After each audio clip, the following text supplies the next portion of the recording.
Hey guys, welcome to topic 2 of chapter 13. In this topic, we're going to focus on the citric acid cycle and then wrap up our talk in chapter 13 about regulation and how the glycolysis and the citric acid cycle are regulated. So as I said, for this topic, we're going to talk about the citric acid cycle. This is the final stage in the catabolism of food molecules. And then we have feedback loops once again to talk about that regulation of metabolism. Here are your objectives for this topic. As always, these are what I expect you to have mastered before the test, and if you have any questions, please let me know. I know these objectives look very similar to the ones in the last section, but these are specific to the citric acid cycle versus the ones for glycolysis. So let's go ahead and get started. When we last left off our food molecules, they were being broken into two pyruvate molecules from glycolysis. Now these pyruvate molecules don't go straight into the citric acid cycle. Instead, they have to undergo a process known as acetyl-CoA transformation. And this occurs in the mitochondria. So remember, glycolysis is occurring in the cytoplasm of the cell, where the citric acid cycle occurs in the mitochondria. So the pyruvate will move across the membrane of the mitochondria and then be transformed into acetyl-CoA. And this is an important process because it gets the molecule ready for the citric acid cycle, but it also produces a couple byproducts that are important for us, CO2 and NADH. Now the NADH is that high electron or high energy electron carrier that's going to carry those electrons to the electron transport chain, and the CO2 is going to be breathed out from our bodies as a byproduct of this process. So it's important to understand how this happens.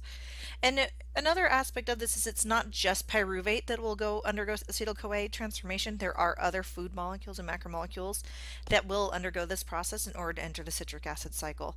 But once again, it depends on what the starting item is. And so as you can see here, fatty acids are listed, but it really depends on what specific fatty acid we're talking about. So now let's talk about the citric acid cycle. Now remember, the citric acid cycle has a couple different names. It's also known as the TCA cycle and the Krebs cycle. But for our case, we're going to just call it the citric acid cycle. That's what's important here, is we're just going to call it that. And what it is it's the last step in food breakdown. This means that it's the last place where we remove as many electrons as we possibly can from this food molecule and shuttle those via those high energy electron carriers to the electron transport chain. And then this is also where CO2 is produced, and it's a major byproduct that's exhaled as we go about our daily lives. This is part of our breathing process. And so that's where it comes from. Now we're going to go through each of these steps in the citric acid cycle, and there's not any specific one step I want you to be aware of like there was in glycolysis, but I do want you to be familiar with these 8 steps and the main products of the steps.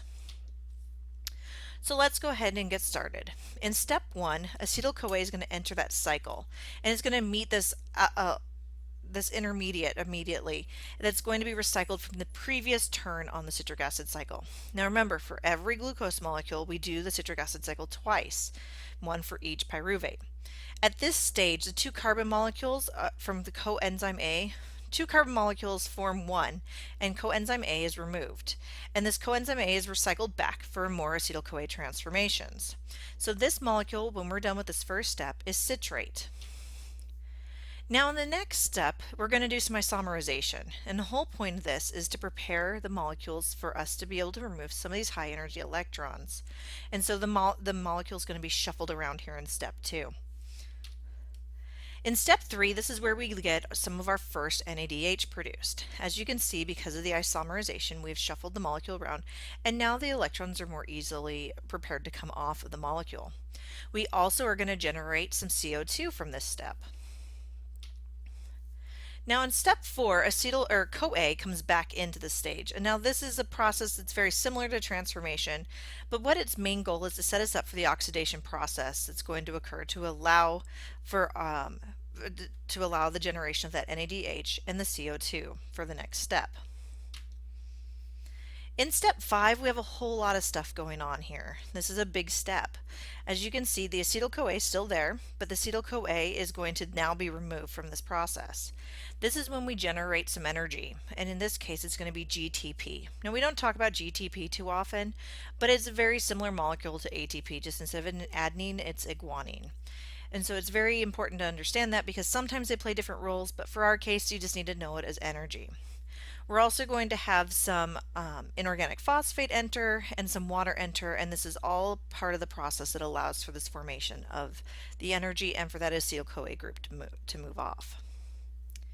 Now in step 6, we're going to start coming back on the other side of the cycle with our goal getting back to oxaloacetate. And in this case, we're going to move through an oxidation step, and this is actually going to pull off 2 electrons. So when we work on FADH2, when we have this produced, we're actually getting 2 high energy electrons instead of 1 when we talk about the NADHs. So it's important to understand that FADH2 actually carries more electrons.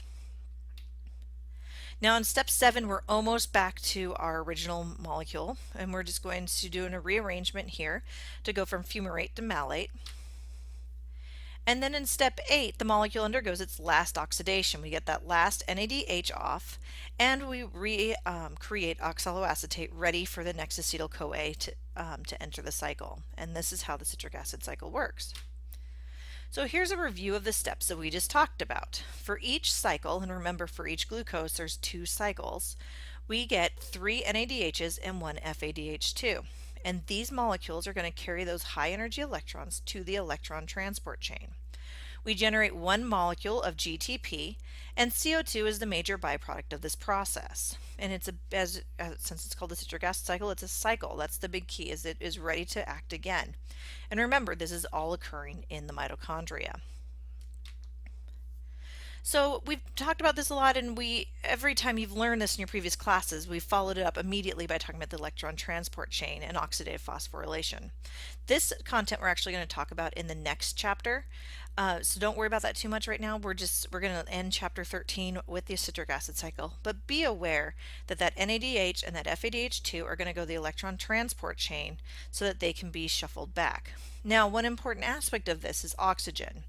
You never saw oxygen really be involved in the citric acid cycle, but the citric acid cycle is dependent on oxygen being present because the NADH must be recycled to NAD plus or FAD plus in order to return to the citric acid cycle. And this recycling only happens at the electron transport chain. The electron transport chain will not function without oxygen. So it's important to be aware of how oxygen is playing a role in the citric acid cycle. Now, one other aspect of it is we always think about glycolysis in the citric acid cycle as breaking down food. That's how we've addressed it for this entire lecture so far. But there's a lot of places where it plays a role in biosynthesis, and this all has to do with feedback loops. Based on what the body needs, and different amino acids, as you can see, are some of the main examples here, but there's some fatty acids too. Anywhere that this step would happen, or where these steps could be stopped, the body could redirect these molecules into biosynthesis. So it's important to understand that just because we usually talk about it breaking down and harvesting of energy, if there's a big need for, say, alanine, the body can redirect this process, and these cells will then produce alanine so that the cell has that amino acid present. Now, regulation of metabolism. Regulation is a huge, huge role, and you can see this from this chart here that you can barely see on the slide. And this is just an example of one of the many charts of feedback loops for metabolism. And so we're going to talk through a few of these on the next couple slides. But remember, when we talk about metabolism, we're talking about the whole parts, and we have 2 parts of metabolism: anabolic systems and catabolic systems. And we always have our ABCDs, which is anabolic systems build molecules, and catabolic systems destroy molecules. One of these examples is in gluconeogenesis. And gluconeogenesis is the process of making glucose when there's not food readily available. And you can see how this works here in the reverse order of glycolysis. Now, there's a couple limiting steps of glycolysis that we've talked about: 1, 3, and 10. These are all places that are controlling the cycle. Now, gluconeogenesis, in order to bypass them, will have to do an alternative step. So it'll essentially step to the side, modify the molecule to get around it to create that gluconeogenesis. So it's important to understand how this works in the reverse order. And so you can see how we have steps 1, 3, and 10 that are playing a role, and this is partially because of that ATP steps, but remember back to topic 1 as to what's happening in those steps, and that'll show you why we have these control steps here. And then gluconeogenesis will just work in pretty much the reverse order, except for at those steps, to create glucose from energy or from pyruvate, depending on what we need in the situation the cell is faced with.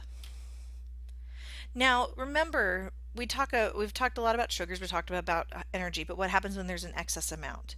Well, fat molecules are the way that we tend to store this. We don't store a whole lot of energy in glycogen. In fact, it's about 15 minutes of energy that we store in glycogen. After that, we store our fat in adipose tissues and in fat because they are more energy dense molecules. So it's important to understand how that works. And it's only once we've exhausted our glycogen stores that we start attacking these fat stores and get them used. So it's important to understand how these fats, how we store that extra energy that is made when we go through these processes. And it's important to realize that plants do it slightly different, right? Plants don't store their excess glucose in glycogen, they store it in starch. And a perfect example of this is the potato. The potato is not the goal of the plant. The potato is a way for it to store extra energy. But they also generate fats and starches and even proteins to an extent.